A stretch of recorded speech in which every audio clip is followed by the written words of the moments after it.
Another example of converting a fraction to IEEE format, and this time this is going to be super quick, so let's do it.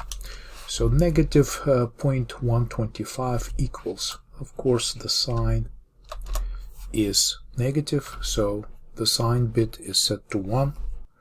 The integral part is 0, so for now I'm just going to write it down as 0 with the radix point. Then we take 0.125 multiplied by 2 and so forth, so we get these numbers. And this is of course our binary fraction, 0.001, and notice that the rest of it is going to be just 0, because if we keep multiplying it by 2 it's just going to stay 0. So this is all we get. We get 0, 0, 1, and the rest is just going to be all zeros.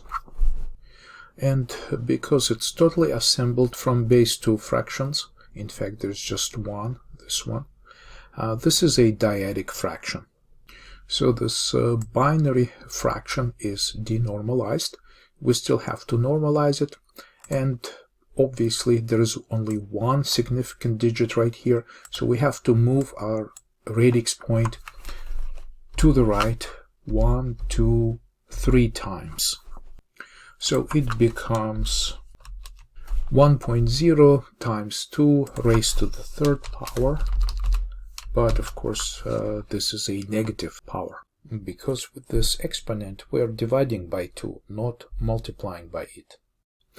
Right? So the exponent is 127 minus 3, which is 124, which is, okay, so this is 124, and this is a binary value like this, so we just copy this, and this is our exponent. Okay, so we have the sign, we have an exponent, and our entire mantissa is just 0, so we just fill this in with zeros. Right, so altogether 23 bits, and so now we're ready to verify it in our online floating point converter. So we're just going to copy and paste this bit pattern and then get rid of spaces and hit enter,